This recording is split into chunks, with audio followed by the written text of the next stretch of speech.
Welcome back to Deer Slayer TV. I'm your host, Jimmy McKinney, and this week we're headed to Iowa. So for the 2012 season in Iowa, myself and pro staffer Brian Field did a lot of hunting together.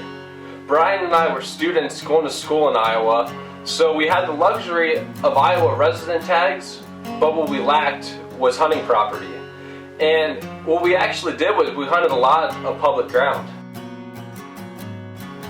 Brian had this great idea of taking his 14-foot John boat and getting backdoor access to the public ground. And the idea was to just slip in and kind of sneak attack the deer.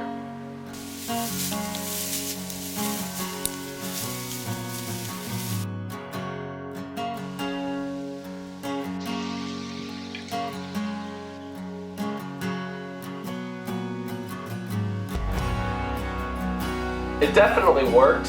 We saw a lot of deer. We just weren't seeing the quality buck that we were hoping for. We had the pictures on our covert churro cameras, but the buck just weren't showing up during shooting hours.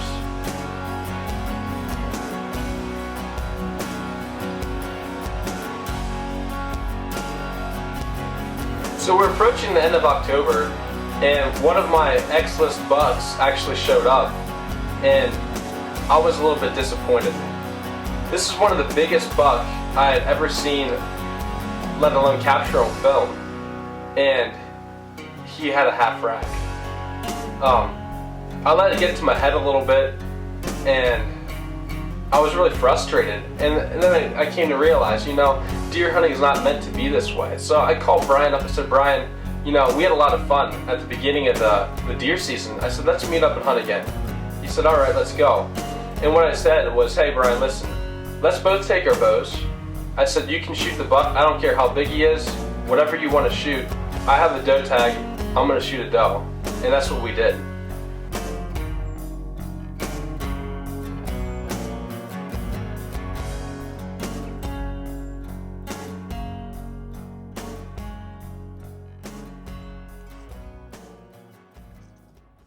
Just before 8 o'clock, we just had our first deer come in and a little fawn, so kind of cool to see the deer up and moving. We've got a pretty nice morning. It's about 25 degrees, slight breeze. And we're just going to try to set it out till about 11 o'clock and see if deer are moving, so stay with us. You're watching Cervicide.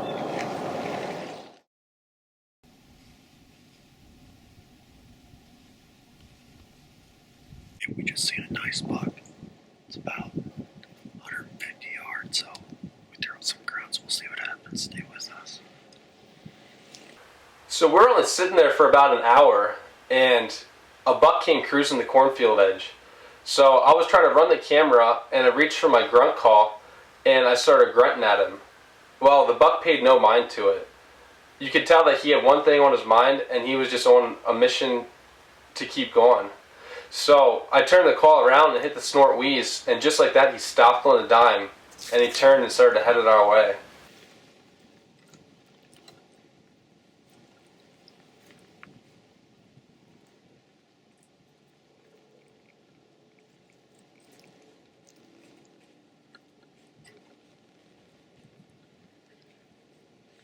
Brian, get him. Draw back.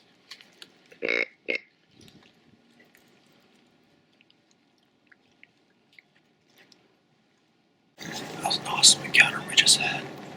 We spotted that deer about 100 yards away, coming out of the corner of the cornfield.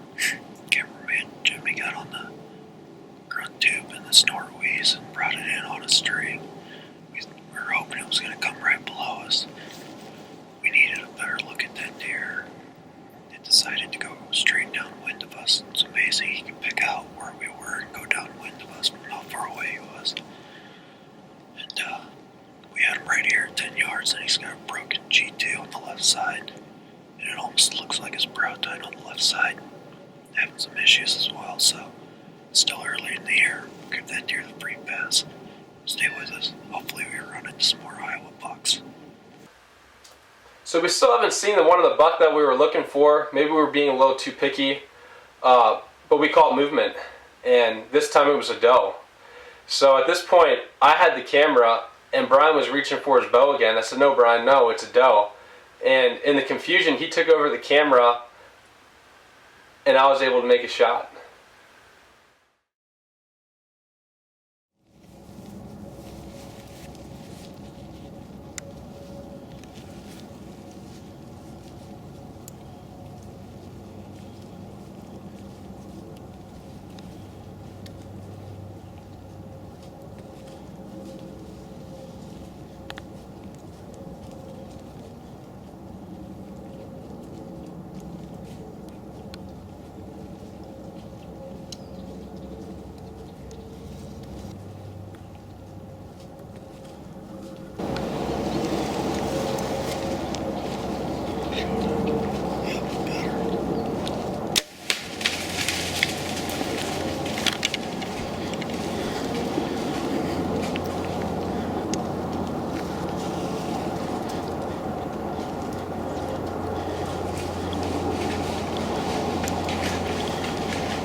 First doe for the season. It's a good feeling. It's already the end of October, so it took a while to get one, but I finally got one. Great morning. I was actually filming Brian, but I told him if a doe comes by, I'm gonna take the shot because I have a doe tag for this county. So good feeling to get her. Watch her go down on tape. Stay tuned. Should be some more buck action. I'm looking to film Brian get a buck. So. Watching Cervicide outdoors.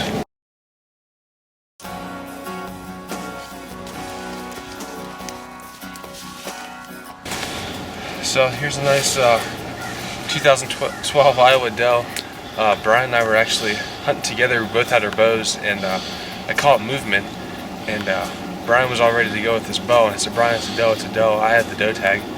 So in the confusion, I grabbed my bow, he's holding on to his bow, he grabs the camera, and I don't think he got to zoom in real close to the shot, but it was a perfectly placed shot. You can see it real well with the nocturnal though.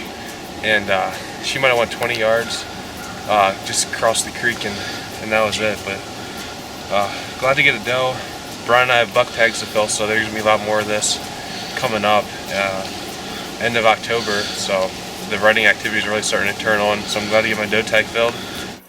So at the end of the month, I was able to harvest myself a nice doe, and it was really refreshing to sit and hunt with Brian.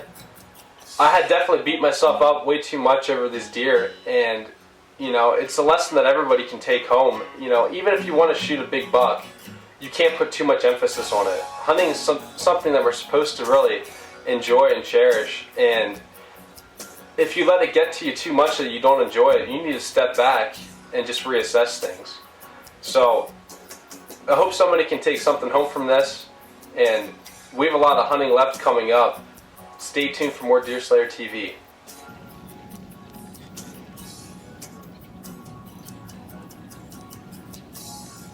This is why you always bring a buddy when you go deer hunting. Cameraman forgot his life vest.